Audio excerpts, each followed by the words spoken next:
He hid what he was for 11 years. His bodyguard found out in the worst possible way, and kept the secret anyway.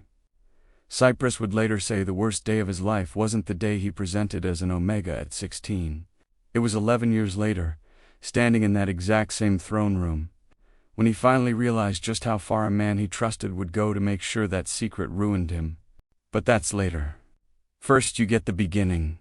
A locked door, a doctor too terrified to breathe, and a kid who decided, long before he was old enough to understand the price tag, that he'd rather disappear than let some stranger rule him through his own body. Cyprus was 16 the night his body decided his future. Looking back, he remembered it less as fear and more like a math problem he'd solved too quickly for a boy his age. His mother locked the heavy doors to her chambers.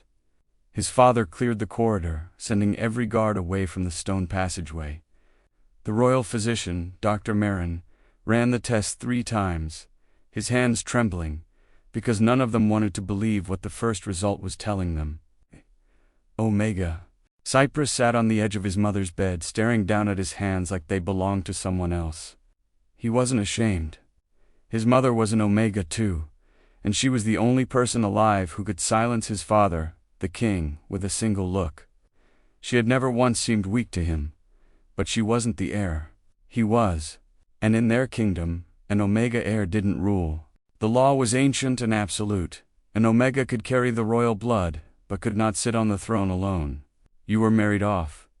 The council approved some alpha, and that alpha signed the laws in your family's name, commanded the army, and led the court, while you stood beside him like an expensive piece of furniture, a quiet ornament. He asked his father if the council had to know. His father said no before the physician had even finished, explaining that keeping a secret like this could get every person in the room executed. Cyprus wasn't thinking about treason then.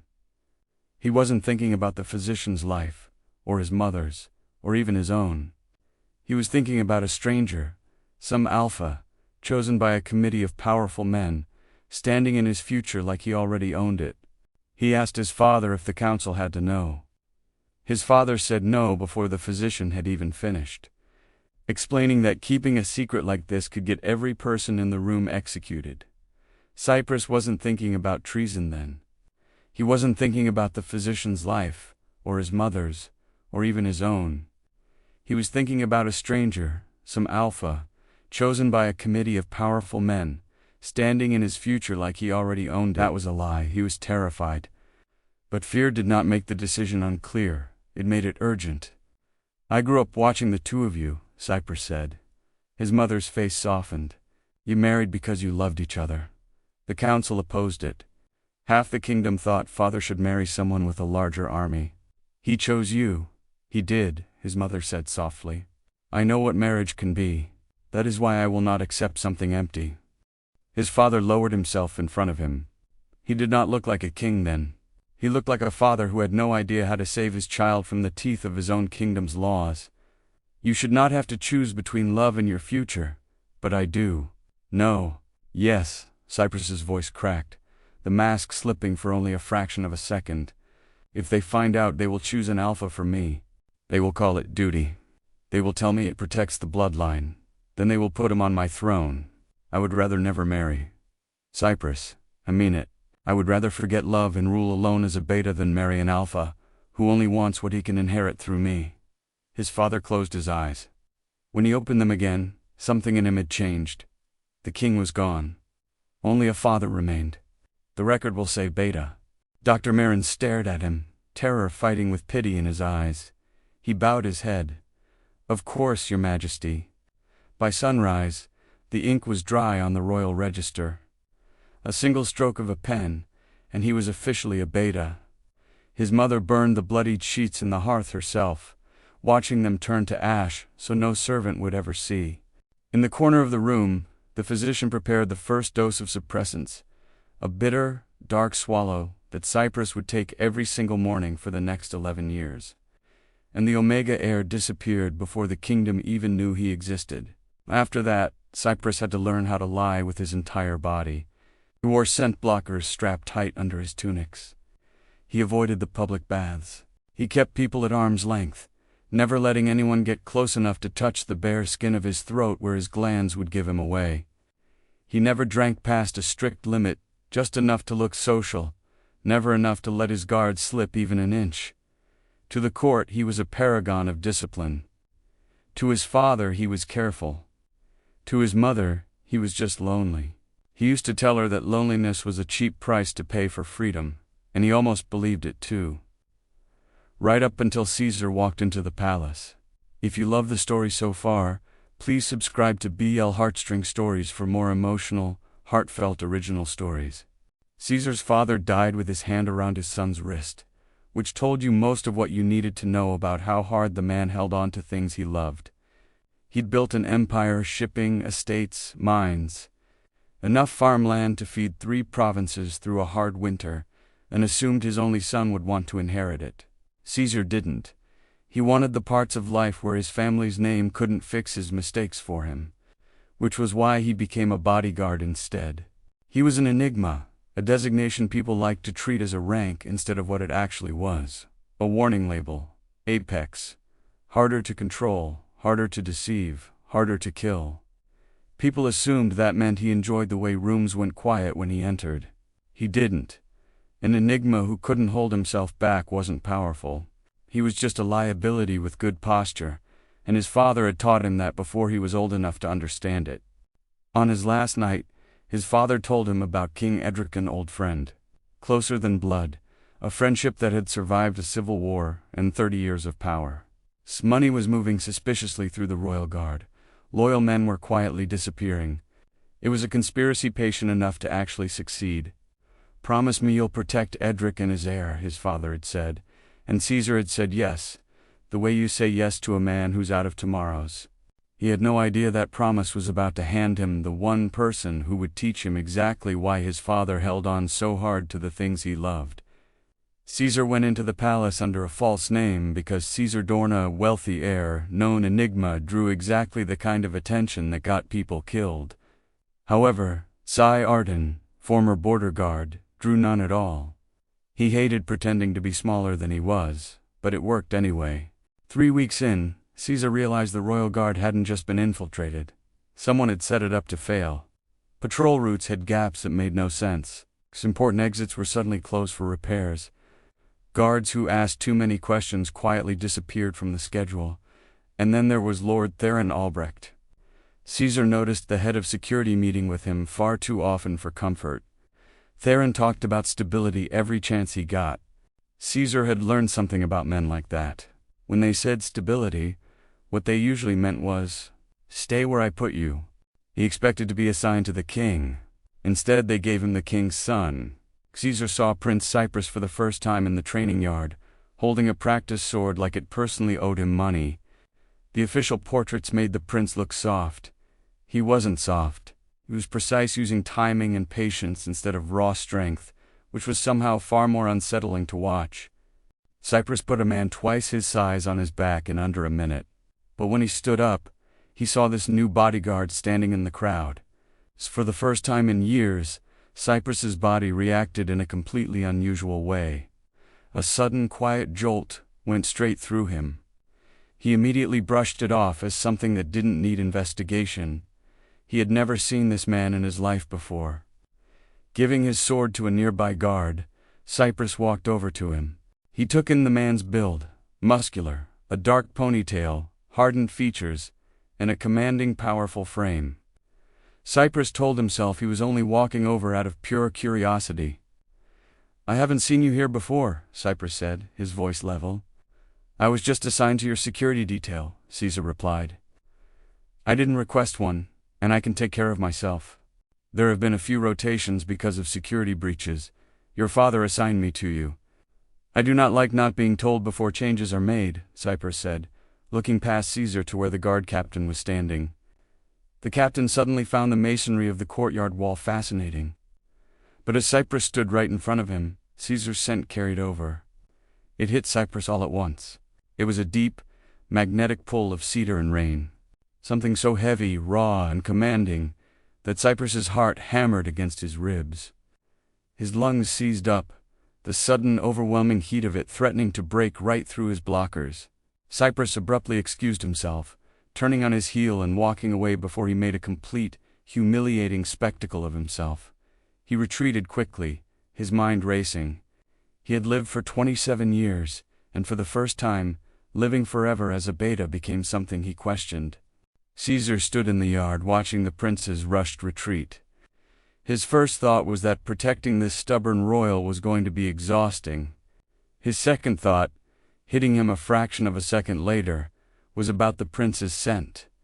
Or rather, the lack of it. It wasn't unpleasant, it was just absent. Everyone carried something. Alpha, beta, or omega. Even heavy scent blockers left faint, lingering traces of a person's nature. Part 2. The Man Who Wanted the Throne. Theron, what stability actually meant to him. Theron Albrecht had a story he liked to tell at banquets. It was a true story, which made it highly effective. His mother had been an Omega, married off at 19 to an Alpha twice her age, who wanted her family's land far more than he ever wanted her. His mother had been an Omega, married off at 19 to an Alpha twice her age, who wanted her family's land far more than he ever wanted her. Theron watched her fade. It wasn't because his father was actively cruel to her. It was just that her voice stopped mattering the second the ink dried on the marriage contract. She died when he was 12, and the household barely paused to notice. His father remarried within the year. Nobody asked Theron how he felt about any of it, because by then, people had forgotten to ask him anything at all. He'd learned to be quiet, steady, and incredibly agreeable, so agreeable that he practically became part of the furniture. That was the lesson he carried into adulthood. He didn't waste time thinking the law was cruel. Plenty of people believed that, and it changed absolutely nothing. Marrying the crown wasn't really about Cyprus. Sometimes Theron tried to pretend it was imagining some alternate version of his life where his mother had lived, and actually taught him what it felt like to want another person for who they were. But in reality, this was about survival. It was about making sure he was never again that helpless kid standing in a hallway while older men decided what his life was going to look like. If the law dictated that an Omega heir needed an Alpha to rule through, then Theron was going to be that Alpha. He didn't even want the crown itself all that much. He just knew that the alternative was being the powerless one in the room, and he had spent his entire childhood memorizing exactly how that felt. He was never going back to it. It made him patient. It made him incredibly careful. And then he found his opening. It started with Julian Marin, the son of the royal physician. Julian was Cyprus's childhood friend, a quiet, brilliant young doctor who was desperately, hopelessly in love with Theron. The spark of the mystery caught fire one night while Theron and Julian lay entangled on the bed. Julian's skin slick with sweat as he rested against Theron's chest. Julian, completely relaxed and trusting in the quiet afterglow, let slip a detail about his father's work. Every single day, Physician Marin personally prepared a specific, nameless medication for Prince Cyprus. Nobody else was allowed to touch it, nobody else knew what was in it. The prince was obviously not terminally ill. He was active, strong, and highly disciplined. So why was he taking a nameless, heavily guarded drug every single morning? A light went on inside Theron's head in the dark. The medical logs were locked, and the older Marin guarded the prince's health like his own life depended on it, which, of course, it did. Theron realized he couldn't force his way in.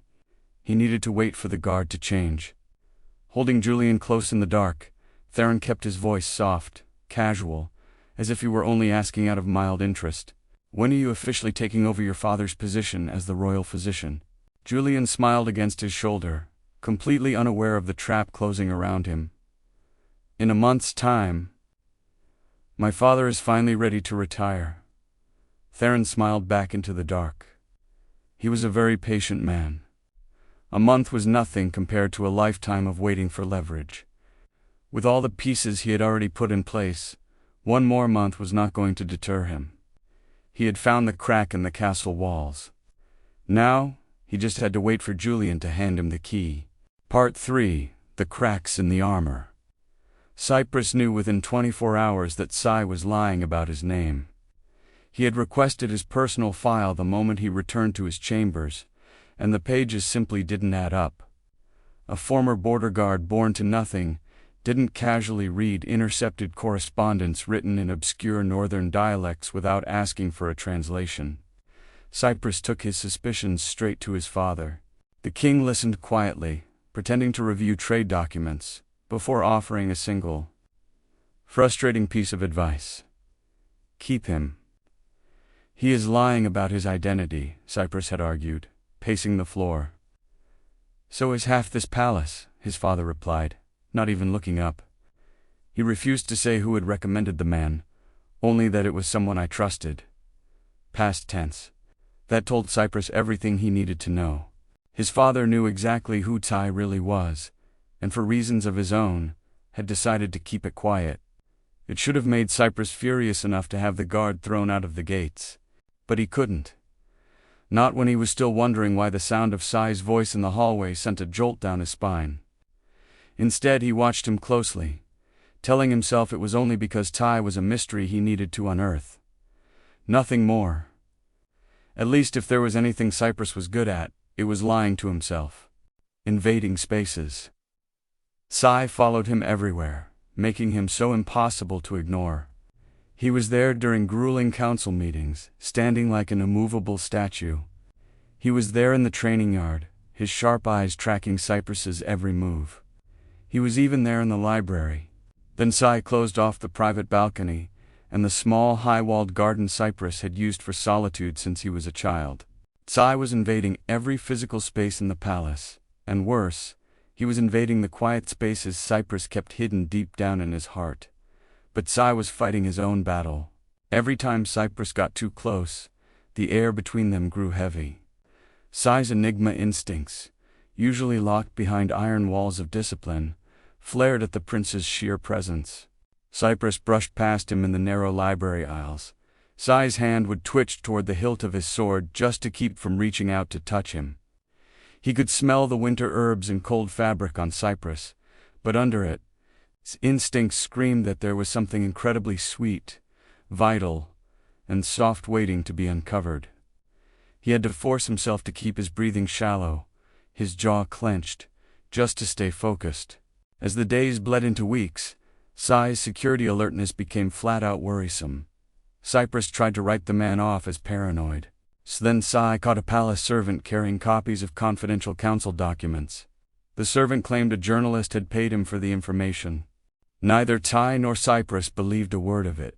But before they could question him further, the servant mysteriously disappeared from his holding cell. That was the moment the danger stopped being an abstract threat in Cyprus's mind. Someone inside the palace was actively preparing for something. The stress of the tightening net was suffocating. Past midnight on the fourth week of Sai's detail, Cyprus opened his bedroom door, desperately needing some air and space, only to find the guard sitting flat against the opposite wall of the stone corridor. Cyprus stopped, crossing his arms, trying to ignore how his heart skipped a beat at the sight of him. "What are you doing?" "Guarding," Sai said, looking up. His dark hair was slightly messy, his ponytail loose, looking rugged and dangerously human in the dim torchlight. "You're sitting down." "I can guard while sitting. You're not scheduled for tonight." "I changed the schedule." Cyprus wasn't actually angry about the schedule. He was angry because he had been about to change his synthetic scent blockers inside his room. Kizai's constant presence right outside his door meant waiting, sitting in his own chambers, feeling exactly as trapped as he had spent 11 years trying to avoid. "You don't need to follow me around my own home," Cyprus said, his voice tight. "You don't live here alone, I know, do you?" Sai asked, his voice low, his dark eyes locking onto Cyprus's, with an intensity that made the prince's breath catch. The question irritated Cyprus because he did know. It was a home, a fortress, a stage, and a trap, depending on the hour. Everyone on the corridor wanted something from him, and every kindness he received had a hidden cost. "I think someone has been altering the patrol route all week," Sai said quietly, rising to his feet in one fluid, powerful motion that brought him right into Cyprus's space. The words stopped Cyprus cold. His hand moved unconsciously toward his throat, his fingers hovering near the hidden glands beneath his collar. Sai's eyes followed the movement instantly, his gaze darkening as his own protective instincts flared. He wanted to pull Cyprus's hand away, to touch that soft skin himself. Cyprus caught himself and lowered his hand, forcing his posture to relax. "I'd rather tell you the honest truth about the security breaches now," Cy told him, his voice steady, calm, and surprisingly gentle, "than fail to protect you later." Cyprus stared up at him for a long, silent moment. He could smell the rain on Cy, feel the warmth radiating off the big man's body, and for a second, the heavy weight on his shoulders felt a little lighter. Instead of dismissing him, Cyprus stepped out into the hallway. "You can walk me to the library then," Cyprus said, trying to claw back some of his dignity. "I was already planning on it," Cy replied, a tiny, almost imperceptible tug at the corner of his mouth as he adjusted his long stride to step in line beside him. Cyprus glared sideways at him, though there was no real heat in it. "I wasn't finished talking, Cy." "Maybe not," Cy said quietly, looking down at him with a softness he usually kept hidden behind his rugged exterior. "But you said the part that mattered." Cyprus laughed, a small, surprised sound. It caught them both completely off guard. At the sound of the laugh, Cy's broad shoulders dropped. It was like he had braced himself for a fight and gotten something incredibly soft instead. For a fraction of a second, Cy's fingers brushed against Cyprus's hand as they walked down the dark corridor. Neither of them pulled away immediately. A warm, quiet current flowed between them, leaving them both breathless. Cyprus told himself that letting the man walk beside him was simply easier than arguing. But deep down in his chest, he knew the truth. It was the first time in 11 years he had let someone stand that close to him without flinching. And as they walked into the shadows of the library, the quiet pull between them was no longer something either of them could ignore with ease. Part 4, The Physician's Son, The Devotion of a Fool. Julian Marin loved Theron before he understood what loving a man like that would cost him. It had started small. A shared joke at a dull council dinner. Theron remembering the name of Julian's dying mother months after Julian had mentioned her only once in passing. Julian wasn't used to being remembered. His entire life had been spent in the shadow of his father's work, in service of someone else's secret, someone else's crown, and someone else's survival. And here was Theron polished, attentive, and powerful, making him feel, for the first time, like his own life might actually matter. So when Julian officially took over his father's role as the royal physician, he brought his heaviest vulnerability into Theron's bed. One night, wrapped in sweat and tangled in the sheets, the quiet afterglow made Julian do the unforgivable. He broke the sacred promise he had made to his father, a secret the older Marin had carried for 11 years, without once whispering it to a soul. Julian told Theron about the nameless drug, told him about Prince Cyprus's daily, highly guarded suppressants. Theron never asked Julian outright to betray the prince. That was the true horror of it, looking back. He never once said, "Betray Cyprus for me." Instead, he just asked small, gentle questions in the dark. He wondered aloud how the prince's treatment was going. He mentioned, softly, that the failing health of Julian's father must be such a heavy, exhausting burden for their family. Theron let Julian arrive at the betrayal himself, one reasonable-sounding conversation at a time. By the time Julian understood what he had actually agreed to, the wheels were turning too fast to stop. The plan Theron devised was clean, cold, and brutal. They would slowly alter the chemical compound. When Cyprus stood before the entire court to take his sacred oath of succession, the suppressed nature of his body would violently break through. He would collapse, his secret exposed to the world, serving his purpose as Theron's leverage, before disappearing from a story that no longer had any use for him. Julian lay in the dark, watching the man he loved, completely blind to the truth. He did not let himself realize, until it was far too late, that Theron had learned the exact same lesson from watching his own mother fade that Julian had learned from watching his father's hands shake. Some people only ever offer you love shaped precisely like leverage. And they call it devotion, so you won't notice the difference until the debt comes due. A few weeks after Julian took over the dispensary, Cyprus's headaches began to grow worse. There was a blinding, sickening pressure behind his eyes that made it difficult to think, let alone rule. The old physician's hands had become too unsteady with age to safely mix the highly delicate, volatile suppressants, leaving the prince's health entirely in Julian's hands. Cyprus trusted him implicitly. They had grown up together, and Julian was one of the incredibly few people alive who knew what Cyprus really was. It was a trust born of habit, and it would prove to be one of the worst mistakes of his life. "The dose is no longer lasting," Cyprus told Julian one morning in the dispensary, his temple throbbing in the dim light. Julian took his wrist, checking his pulse. "You've been under an immense amount of stress." "I've always been under stress." "Your body changes over time, Cyprus." "I am 27, Julian, not dying." Julian turned his back, reaching for the glass vials on the shelf to hide his face. "I will increase the strength of the suppressants." "Will that make the headaches worse?" "Possibly." "Wonderful," Cyprus muttered, rubbing his eyes. Julian began to mix the new compound. As he held the beaker, his hands trembled. It was a tiny, fleeting motion, but Cyprus caught it instantly. "Are you unwell?" Cyprus asked. "No, you look exhausted." "My father has been difficult lately," Julian said, his voice flat, staring at the swirling liquid. Cyprus assumed he was referring to the old doctor's declining health and didn't press. Julian finished the mixture and held out the small glass vial. Just as Cyprus reached to take it, the heavy wooden door swung open. Cy walked in without knocking. Julian stiffened instantly, his hand jerking as he lowered the vial. "What are you doing here?" Cyprus demanded, turning on his guard.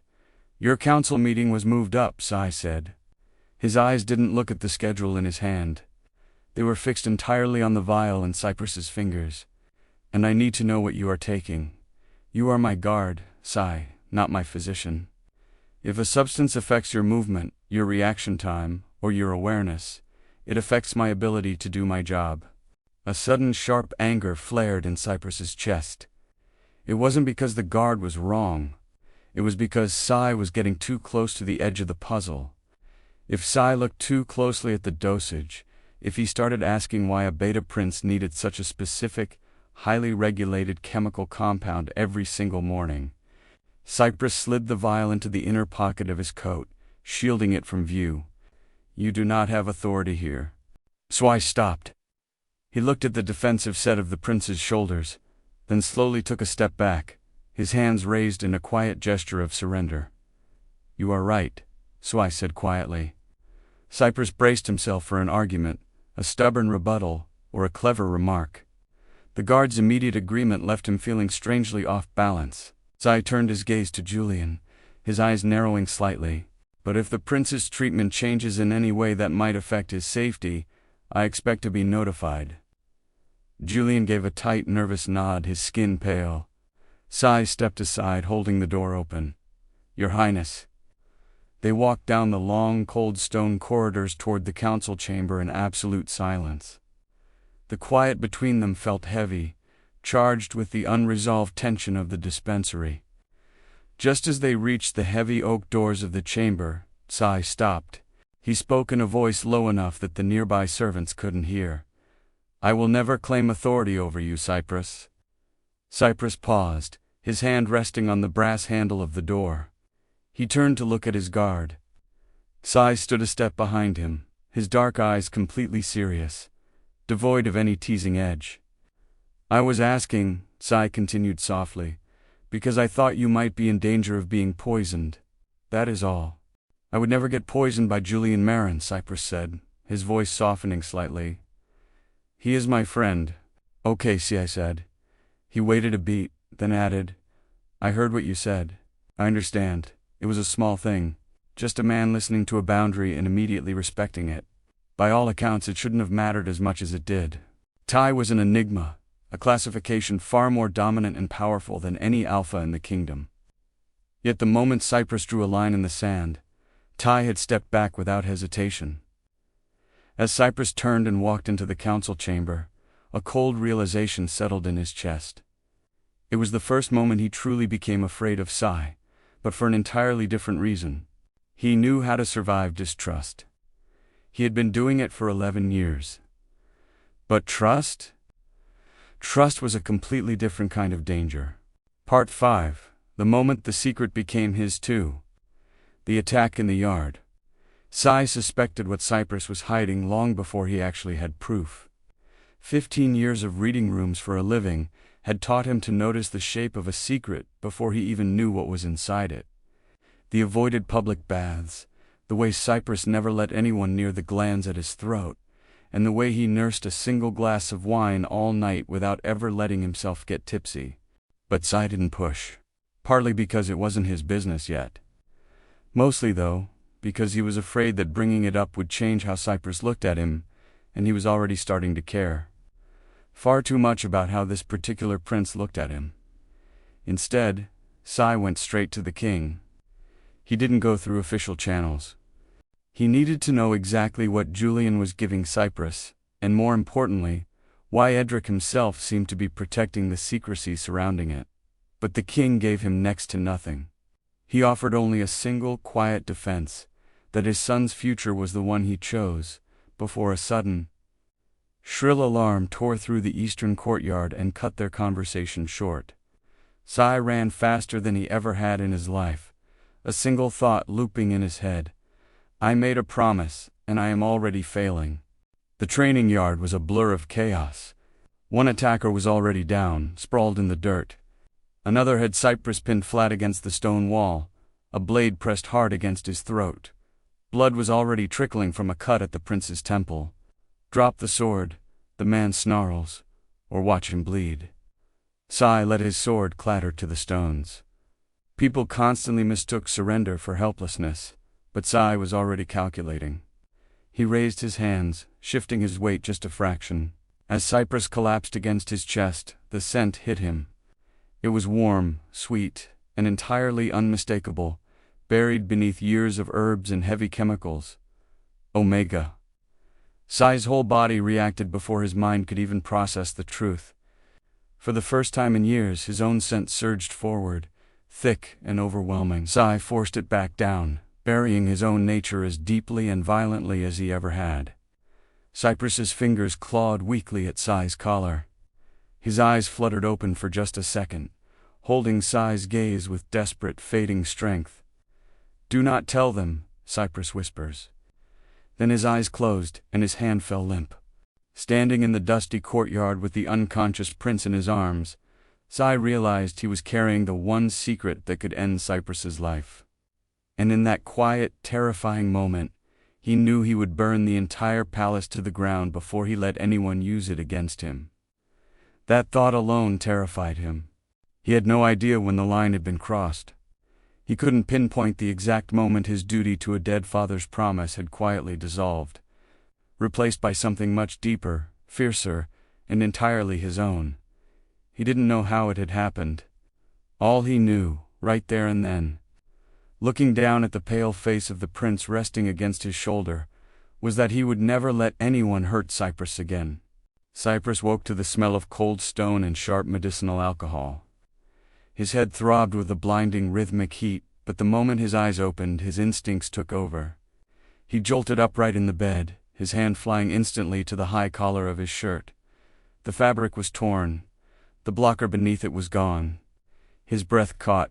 His father, King Edric, was standing near the foot of the bed, his face lined with an exhaustion that seemed to age him 10 years. But Cyprus's eyes bypassed him completely, locking onto the dark figure standing silently near the locked door. Caesar. He was still trying to get used to the name. The man wasn't a simple border guard. He was an enigma, a lord's son, and now, the holder of Cyprus's life. How much did you smell? Cyprus's voice was raw, barely a whisper. Enough, Caesar said. The weight of that single word pressed down on the room. It wasn't just the fear of public exposure that made Cyprus's chest tighten. It was a very old, deeply rooted terror. The one person who had started to make him feel safe, who had respected his boundaries when no one else would, was now, by the absolute letter of the law, the most dangerous threat to his freedom. If the council finds out, Cyprus says, his voice trembling despite his best efforts, I'd lose everything. They wouldn't find out from me. What do you want in return? I want nothing from you, Caesar said. He took a slow, deliberate step forward. Everyone wants something, Cyprus fired back, pulling the blankets tighter against himself. desperately trying to construct some kind of barrier between them. Nobody protects a secret like this for nothing. I'm keeping a promise, Caesar replied softly. He stopped at the edge of the bed. To my father? Cyprus asks. Not to your father. To mine, Caesar said. He sat down on the edge of the mattress. The movement was incredibly gentle, entirely devoid of the dominant threat an Enigma usually carried. His back touched Cyprus's feet, and the contact was electric. A sudden, unexpected wave of heat flared where Caesar's skin met his, rushing up Cyprus's arm and settling deep in his chest. Cyprus let out a quiet, shaky breath but didn't pull away. My father made me swear on his deathbed to protect King Edric and his heir, Caesar explains. I didn't ask for this, but I'm not leaving. Cyprus looked down, his heart hammering against his ribs. Do you honestly expect me to believe that? You want no leverage, no advantage, nothing in return for keeping me safe? No, Caesar said, his dark eyes locking onto Cyprus's with quiet, fierce sincerity. You shouldn't believe me yet. You don't fully know me. The sheer honesty of the answer completely disarmed him. Caesar wasn't reciting a rehearsed oath or begging for trust. He was openly admitting that Cyprus had absolutely no logical reason to trust him yet. And somehow, that vulnerability was the first real reason Cyprus had ever had to give it. Cyprus's gaze lingered on Caesar's mouth before drifting back up to his eyes. The heat from Caesar's presence was spreading, making the tight defensive ache in his shoulders slowly melt away. Cyprus meant it as a threat, but Caesar heard it for what it truly was. The first time Cyprus had spoken of a future where Caesar was still standing by his side. A quiet, charged silence settled between them, the lingering warmth of their touch speaking far louder than any confession they dared to make aloud. Days after, the silent understanding they reached in the recovery room didn't stop the poison from working. He found him on the floor of his study one evening, clearly having tried to reach the armchair and failed. Caesar didn't hesitate. He locked the heavy door behind him before he crouched down on the rug. What happened? Caesar asked, his voice low. Nothing, Cyprus muttered, squinting up at him. I just really like the carpet. Even half sick, the man would rather make a dry joke than ask for help. Caesar reached out slowly. Can I check your pulse? Cyprus hesitated, then gave a quiet, tired nod. Yes. Caesar would remember that yes more clearly than almost anything else that happened later. He knew exactly how much it must have cost Cyprus to say it. He took Cyprus's wrist, his thumb resting over the steady, rapid beat of his heart. You're shaking, Caesar says. It passes. How often does this happen? Cyprus looked away and stayed silent. Caesar softened his voice, leaning in a fraction closer. Cyprus, how often? Lately, every time I take my drug, Cyprus admits quietly. Julian had to increase the dose. Caesar's chest tightened. He stood up immediately, intending to find Julian and drag the truth out of him by force. But before he could take a step, Cyprus reached out and caught his sleeve. It was the first time Cyprus had ever reached for him instead of the other way around. No, Cyprus said, his grip surprisingly tight. You are not going to threaten him.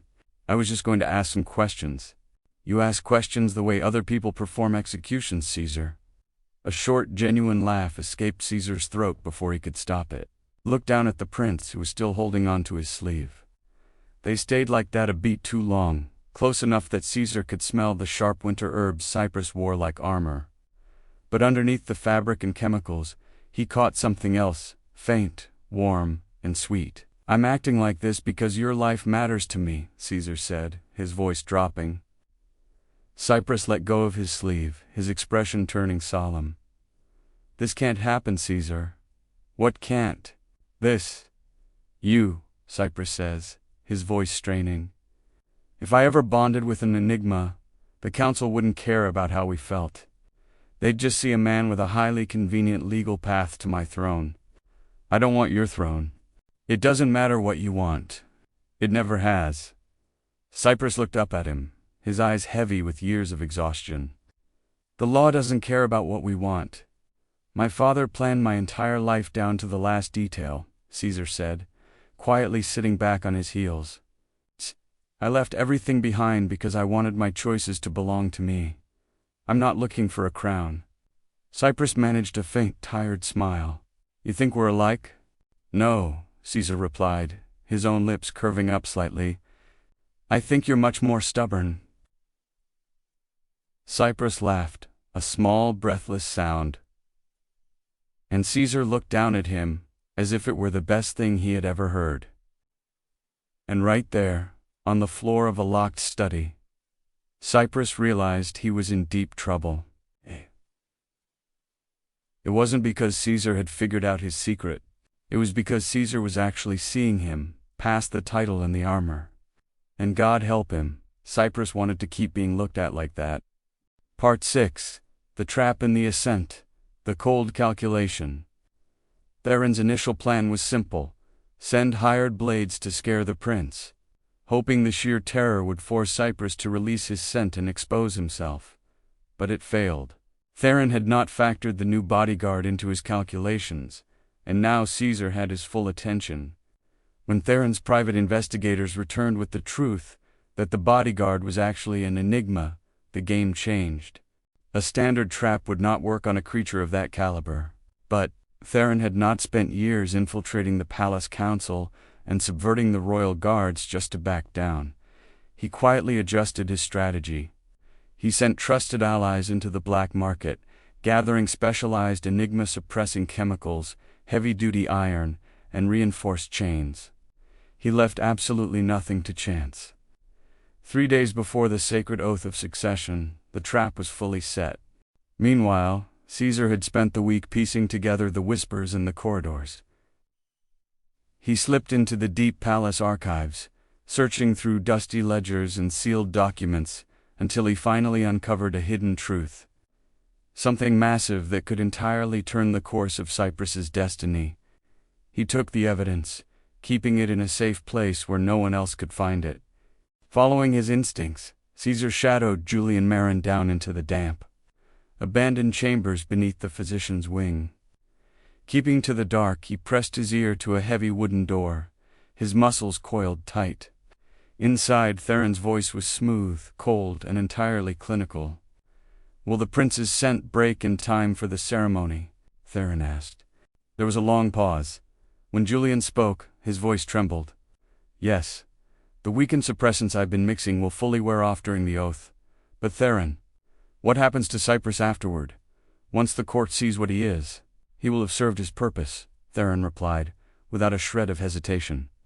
"The council will declare him unfit to rule alone, and I will step forward to claim his hand. He will be safe, under my care." In the hallway, Caesar's blood ran cold. The sheer, calculating cruelty of the betrayal hit him like a physical blow. Before he could stop himself, his control fractured. The raw, suffocating pressure of his enigma scent broke loose, filling the corridor like a physical storm. The stone wall beneath his hand cracked under the sudden, violent force of his grip. They heard him. Before Caesar could burst through the door, a heavy iron grate slammed down from the ceiling, sealing him in the narrow corridor. A hiss of white mist began to pour from the vents above.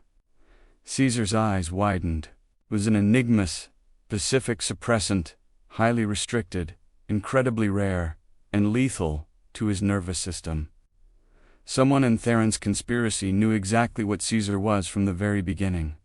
He fought the gas with everything his body had.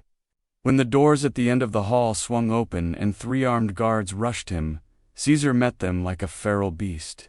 He broke the first guard's collarbone, threw the second into the stone wall, and disarmed the third, even as his vision began to blur into a dark, spinning haze. But as he raised his blade to finish the fight, a thick glass partition at the end of the hall cleared. Behind the glass, Theron stood holding a dagger pressed directly against the throat of old Dr. Marin. The elderly physician was pale, shaking, his eyes wide with terror. "Drop the weapon, Caesar," Theron's voice carried through the grate, perfectly calm, "or the old man dies right here." Caesar's breath came in ragged, painful gasps. The poison burned through his veins, dragging his knees toward the floor. He looked at the terrified old doctor. He knew that if he let Marin die just to save himself, Cyprus would never forgive himself. The guilt would ruin the prince completely. With a low, guttural snarl of defeat, Caesar reined his scent back in. He let his sword slip from his numb fingers, the metal clattering uselessly against the stone. The drug took his legs a second later, and the world went entirely black. He woke to the sound of heavy iron. Caesar opened his eyes, gasping for air. He was chained to a damp stone wall in a windowless room deep beneath the palace.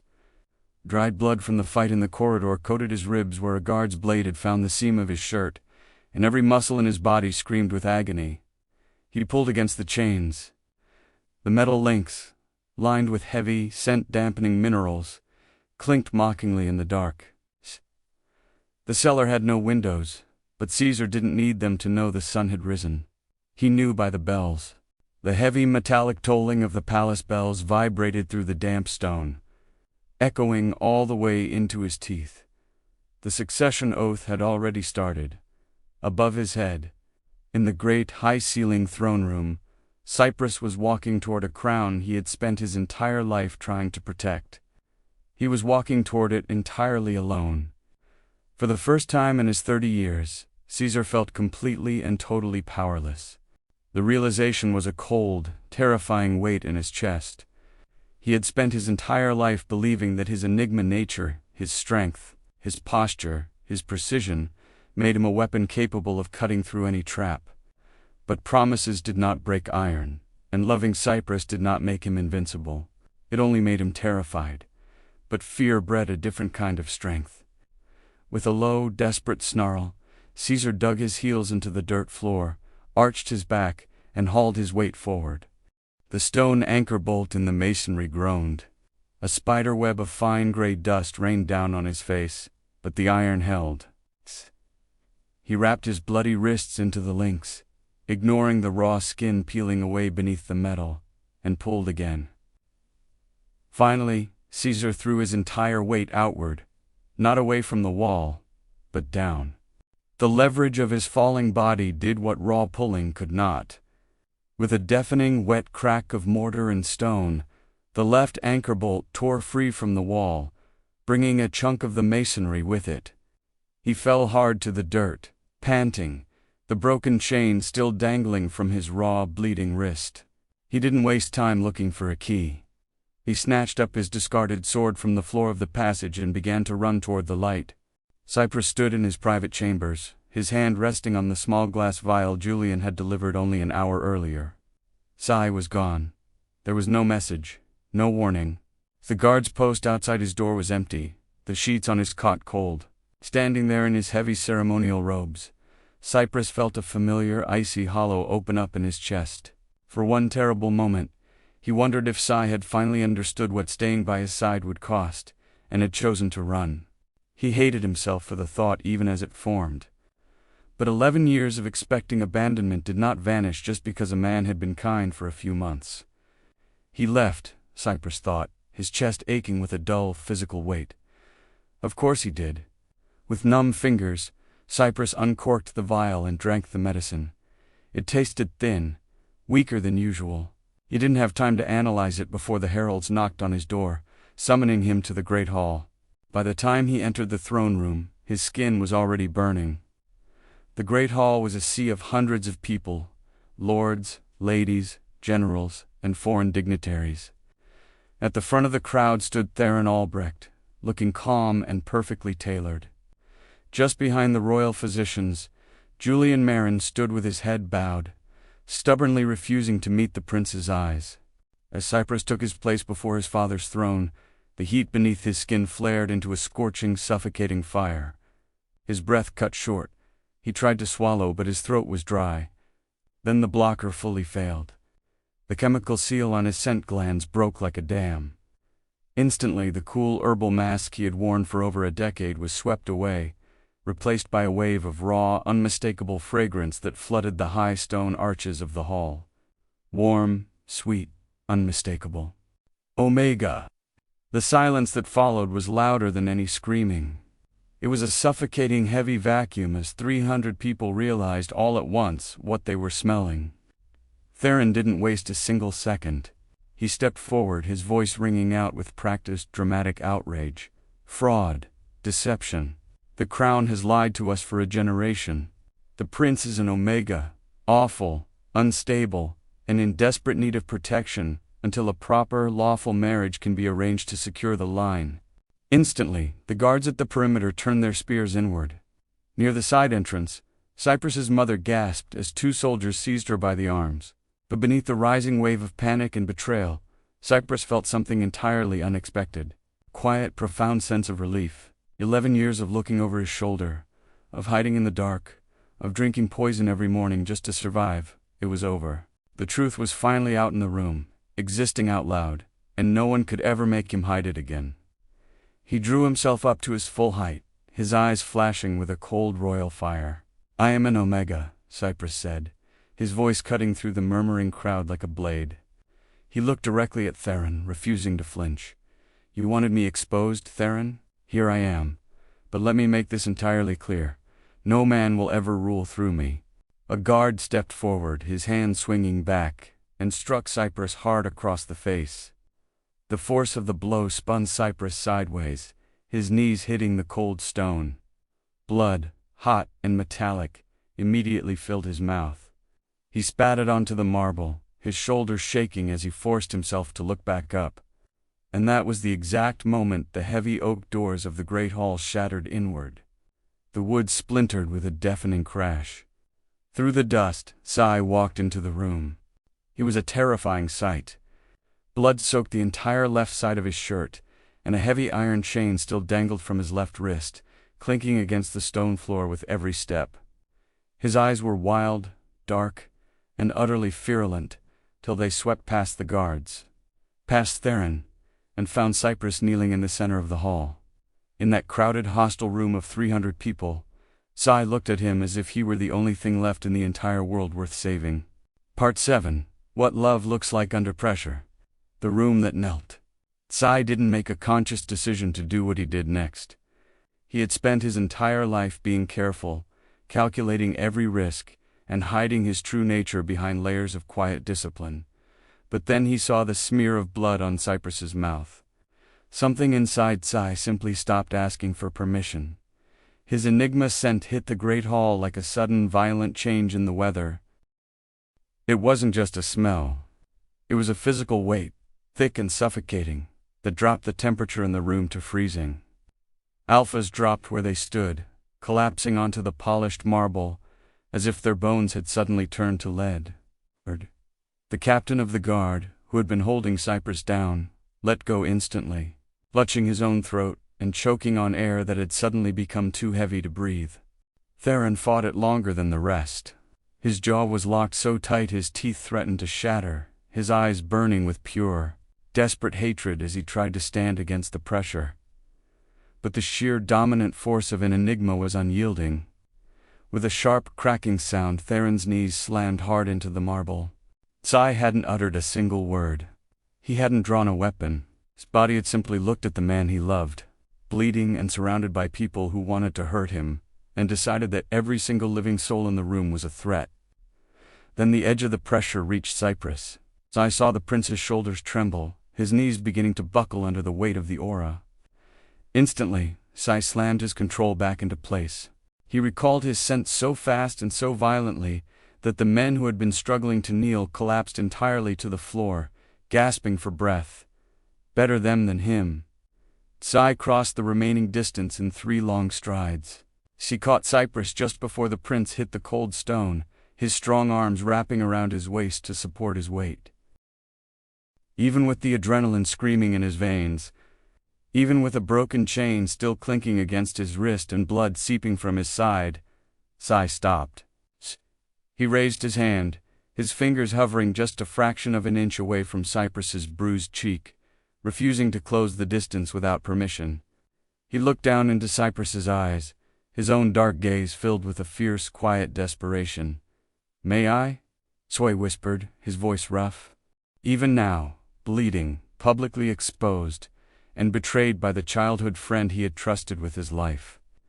Cyprus didn't hesitate. He leaned his face into Cy's palm, letting his eyes close as the heat of Cy's touch flared against his skin, chasing away the cold. "Yes," Cyprus breathed. It was the easiest, most honest yes he had given anyone in 11 years. The silence in the great hall was absolute, thick with the smell of ozone, blood, and the fading, terrifying static of Cy's aura. No one dared to breathe. 300 of the kingdom's most powerful lords and soldiers remained frozen, waiting to see if the monster who had just brought them to their knees was going to slaughter them all. Cy didn't look at them. His eyes were still locked on Cyprus, his thumb gently brushing away the smear of blood on the prince's lower lip. The tenderness of the gesture was almost jarring compared to the violence still vibrating in the air. Slowly, Cy turned his head. His dark eyes swept over the kneeling crowd until they landed on the guard who had struck Cyprus. The man was paralyzed, staring up at Cy with wide, bloodshot eyes, his chest heaving in silent panic. Cy didn't raise his voice. He didn't have to. In the quiet of the hall, his voice carried to every corner, cold and heavy as iron. "The prince just told you that no man will rule through him," Cy said, his voice quiet, deadly, and entirely steady. He looked past the shaking guard, letting his gaze lock directly onto Theron, and then onto the members of the council still trembling on the floor. "He is right. He does not need a master." Cy took a slow step forward, the sheer force of his presence causing the front row of lords to instinctively shrink back. "But let me make one thing entirely clear to everyone in this room," Cy continued, his dark eyes flashing with a dangerous feral promise. "This prince is mine to protect. If any of you so much as look at him with a weapon in your hand again, if you whisper his name in a plot, or if you ever lay a finger on him."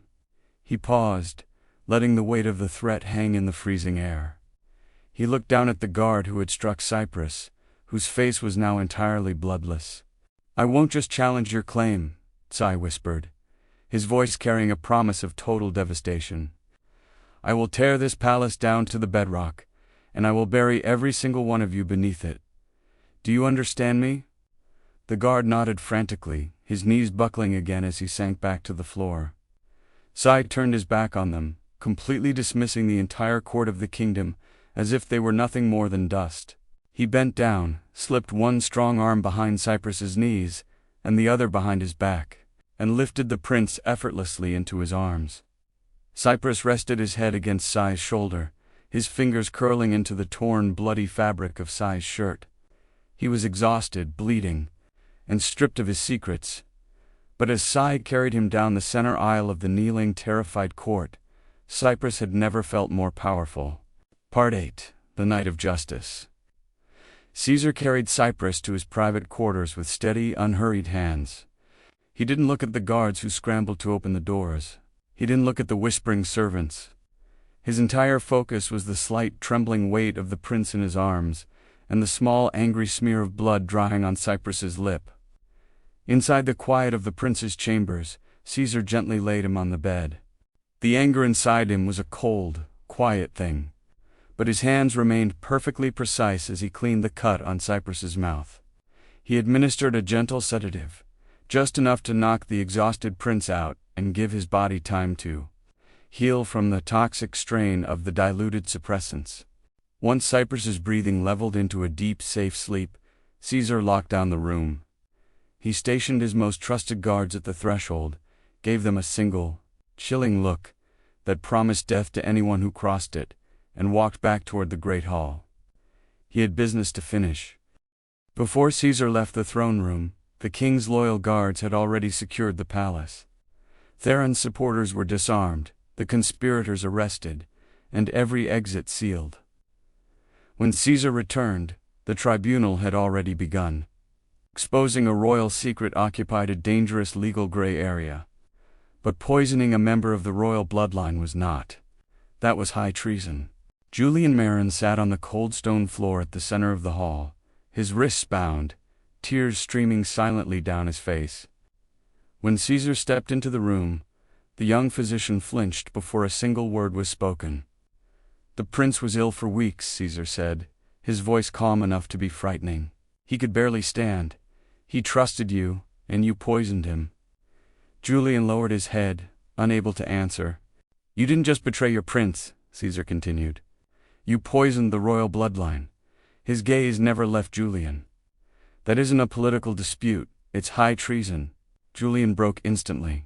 The weight of his own guilt, and the terrifying reality of what he had done came pouring out. "It was Theron." Julian sobbed, clutching his own hands. "He told me to do it. He promised me. He said once the prince's scent broke in public, the council would force Cyprus to marry him. Theron said he would make me his Omega after he broke the bond with Cyprus. He said he would discard the prince and marry me instead. It was the final piece of the puzzle. They hadn't just exposed a secret, they had actively conspired to sabotage the crown's health to force a political coup. With Julian's confession, the charge of conspiracy and royal harm was sealed.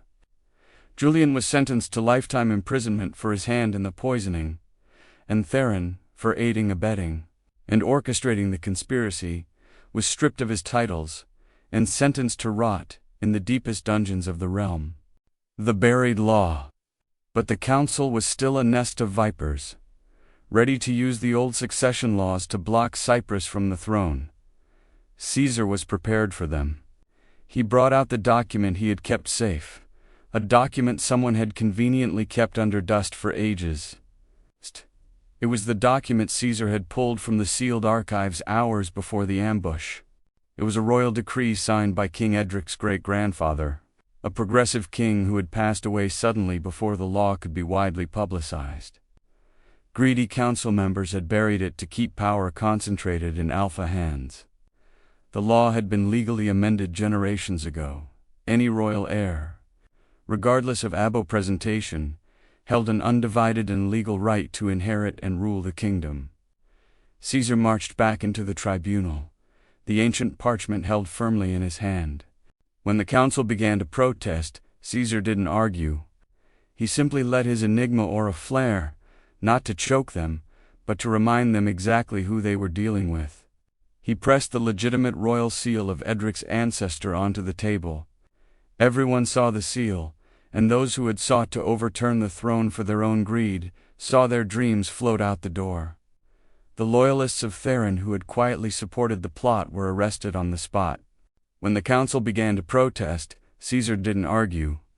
He simply let his enigma aura flare, not to choke them, but to remind them exactly who they were dealing with. He pressed the legitimate royal seal of Edric's ancestor onto the table.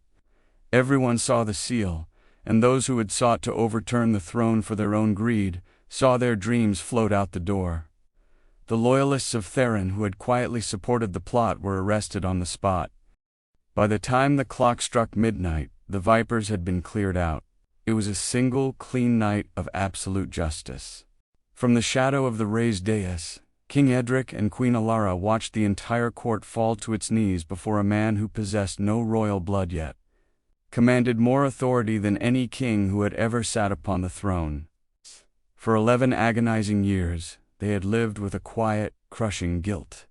They had watched their son swallow poison every morning, force himself into an icy, unyielding mold, and isolate his own heart, all to protect a crown that demanded he deny who he was. Their royal titles, their armies, and their crown had been useless to shield him from the slow, agonizing, solitary confinement of his own secret. Now, as Caesar stood like an unbroken shield between Cyprus and the entire kingdom, the king's hands trembled against the armrests of his chair. For the first time in over a decade, Queen Alara did not reach for her royal composure.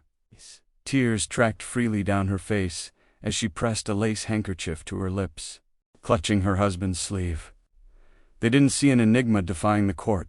They saw a man who had bled through heavy iron, torn a prison from the stone, and faced an entire room of armed men just to give their son back his breath. They watched as Caesar gently cupped Cyprus's bruised jaw.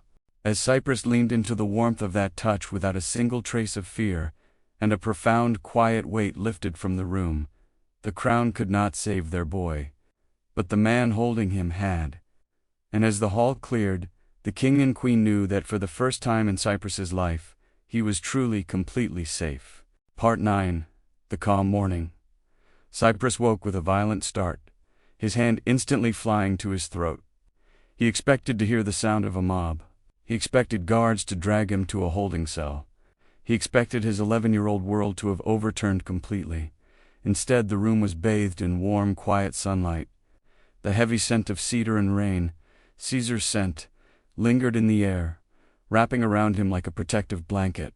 The door opened quietly, and Caesar stepped in carrying a light breakfast tray. "You're awake," Caesar said, his voice remarkably soft. What happened?" Cyprus whispered, his voice hoarse. "The council, Theron. Theron is in the dungeons."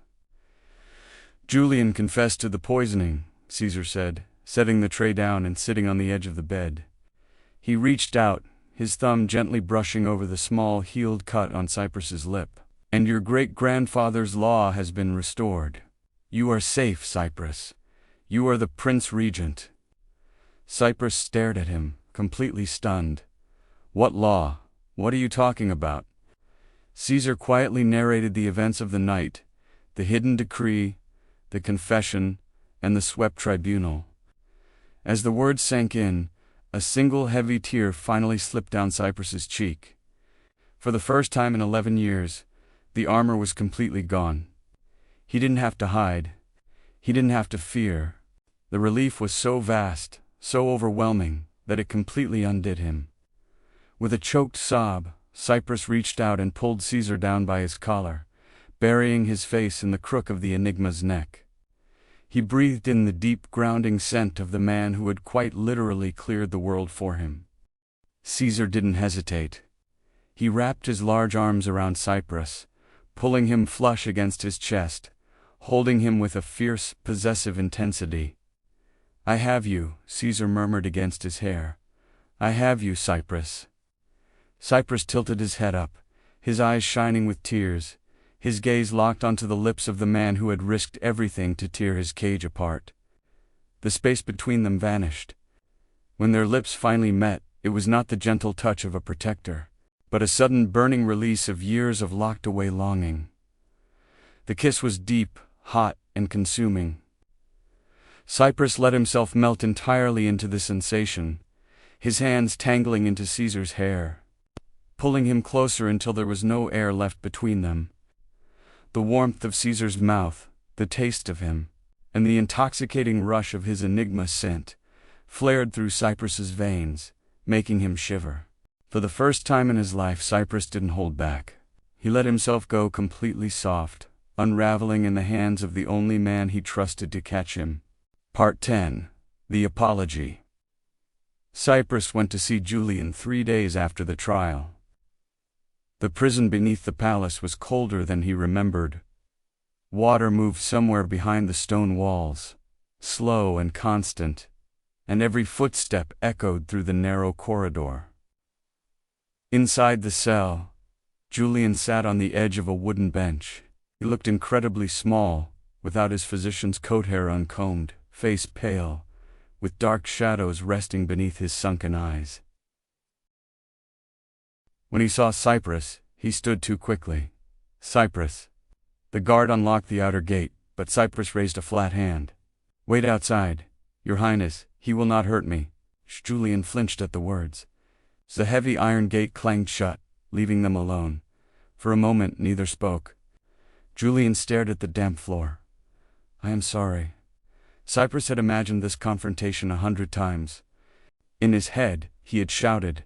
He had demanded to know how Julian could watch him suffer and still hand him another poisoned vial. But looking at the broken, trembling man before him, Cyprus felt only an all-consuming exhaustion. "You said that at the trial," Cyprus replied, his voice flat. "You checked my pulse while it poised me," Cyprus continued, stepping closer to the cold bars. "You watched me take it. Your hands mixed the medicine." Julian closed his eyes, the words hitting him like physical wounds. "I loved Theron," he whispered. "He made me feel seen. He told me I deserved a life beyond my father's work. He promised me that once he had control of the crown, he would release you and marry me instead." Cyprus gave a cold, humorless laugh. "And you believed him?" "I needed to." "No," Cyprus cut in, unyielding. "You chose to." The silence stretched between them, thick and suffocating. Dr. Marin had carried Cyprus's secret for 11 years, without once using it for influence, favor, or power. Julian had learned it and handed it to Theron simply because he wanted to be loved. "I do not expect forgiveness," Julian said at last, tears slipping down his face. "That is wise." Cyprus studied his former friend. "Julian, I hope one day you understand the difference between loving someone and surrendering your conscience to them. But I will not be the person who teaches you. You nearly killed me. You broke your father's legacy. You were my friend." Julian's face completely crumpled. "I know." Cyprus stood there for one final, heavy moment, looking at the hollow remains of a lifelong friendship. Then he turned away. "Cyprus, please," Julian called out desperately to his back. "I did care about you. You were my family." Cyprus stopped, his back rigid, but he refused to look back into the cell. Family does not learn your deepest secret and turn it into a weapon. He knocked once against the iron gate. The guard threw it open, and Cyprus walked away into the torchlight, carrying no forgiveness with him, but leaving the heavy burden of his anger behind in the dark. Epilogue: A Promise in the Dark. 2 years after that fateful night of justice, they were married in the grandest ceremony the kingdom had ever seen, not because a law demanded it, but because they chose it. A year after that, the kingdom was thriving under the rule of the Prince Regent. The study doors clicked open, and Caesar stepped inside. He still refused to knock, a habit Cyprus had long stopped trying to correct. Caesar still wore his rugged bodyguard attire. He had just returned from an operation at the border. He had never stopped living on the edge, still taking dangerous missions. He loved his job too much to ever fully sit behind a desk, and Cyprus would never dream of taking that away from him. Cyprus sat at the grand mahogany desk, a pile of trade documents before him. His royal robes were cut looser now, draping softly over the prominent curve of his pregnant stomach. "You're working late," Caesar murmured, crossing the room and standing behind the prince's chair. "The southern ports are demanding my attention," Cyprus sighed, though there was a soft, content smile on his face as he leaned back into Caesar's solid chest.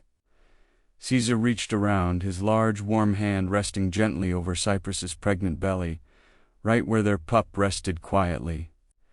Cyprus placed his own hand over Caesar's, his fingers interlocking. "Thank you for listening." What did you think of Cyprus confronting Julian? Let me know in the comments below. If you're loving this unique, emotional BL story, don't forget to give this video a like, and hit that subscribe button for more. See you next time.